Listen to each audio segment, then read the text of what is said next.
പ്രിയമുള്ളവരെ, ഏവർക്കും നമസ്കാരം. എല്ലാവർക്കും നല്ലൊരു ദിവസം നേരുന്നു. തിരുക്കുറളിലെ 177 കുറൾ. വേണ്ടർക്ക് വെങ്കിയാമാക്കം വിളവയിൻ മാണ്ടർക്കരിതാം പയൻ. വെങ്കിയാമാക്കം അന്യരുടെ മുതൽ കൈക്കലാക്കുന്നതിലുള്ള വ്യഗ്രത. വേണ്ടർക്ക് കൈവിടുക. വിളവയിൻ ആ വ്യഗ്രതയാൽ വിളയുന്ന പയൻ നേട്ടങ്ങൾ. മാണ്ടർക്കരിതാം മാരകമായ തിന്മഫലങ്ങൾ ഉളവാക്കും. അന്യരുടെ മുതൽ കൈക്കലാക്കുന്നതിലുള്ള വ്യഗ്രത കൈവിടുക. ആ വ്യഗ്രതയാൽ വിളയുന്ന നേട്ടങ്ങൾ മാരകമായ തിന്മഫലങ്ങൾ ഉളവാക്കും. പദ്യപരിഭാഷ ശ്രീ PN വിജയൻ. അന്യൻ്റെ ധനമാശിച്ചു ജീവിക്കുന്നതു നിഷ്ഫലം. അത് മോഹിച്ചു ജീവിച്ചാൽ നാശത്തിൽ തന്നെ എത്തിയിടും.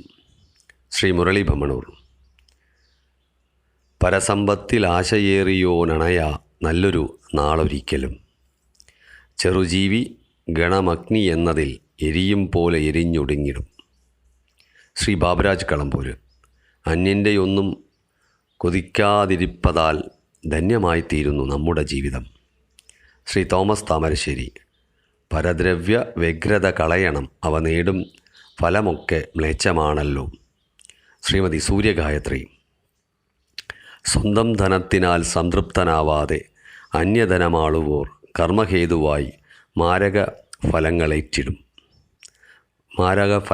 ഏറ്റിടും. ശ്രീമതി ഹേമ ആനന്ദ്. അന്യൻ്റെ സമ്പത്തു കൈവരിക്കാനുള്ളോരേകാഗ്രത നാം ഒഴിവാക്കണം. അന്യൻ്റെ സമ്പത്തു കൈവരിക്കാനുള്ളൊരേകാഗ്രത നാം ഒഴിവാക്കണം. വ്യഗ്രതയാലെ വിളഞ്ഞിടും നേട്ടങ്ങൾ മാരകമാം തിന്മയേകുമല്ലോ.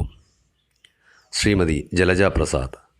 അന്യർതൻ സമ്പത്തു കൈക്കലാക്കാൻ തോന്നുന്നൊരാശയെ കൈവിടേണം. ദുർമോഹം തന്നിടും നേട്ടമെല്ലാം ദുഷ്ടഫലങ്ങൾക്കു ഹേതുവാകും. ശ്രീ ശിവപ്രസാദ് പാലോട്. പരധനമടക്കുന്നത് അവിവേകമാം ചിന്ത. അധർമ്മമതു വെടിയലയെ മഹത്തരം. ശ്രീ ചന്ദ്രശേഖരൻ പുല്ലങ്കോട്. അന്യൻ്റെ സമ്പത്ത് നേടാനുള്ള അതിമോഹം മാറ്റി നിർത്തണം. അല്ലെങ്കിൽ വിപത്തൊക്കെ നേരിടാൻ കാത്തു നിൽക്കണം. അടുത്തത് എൻ്റെ വരികളാണ്. അന്യസ്വത്തിൽ ആശയറുത്തില്ലെങ്കിൽ അതിലുണ്ടാം നേട്ടങ്ങൾ മാരകമാം തിന്മഫലമാണ്ടു വാഴ്വു കരിച്ചിടും. തിരുക്കുറളിലെ 177 കുറൾ. വേണ്ടർക്ക് വെങ്കിയാം ആക്കം വിളവയിൻ മാണ്ടർക്കരിതാം പയൻ എന്ന കുറളിൻ്റെ വിശദീകരണം ഇവിടെ പൂർണ്ണമാവുന്നു. എവർക്കും നല്ലൊരു ദിവസം നേരുന്നു. എവരോടും സ്നേഹം.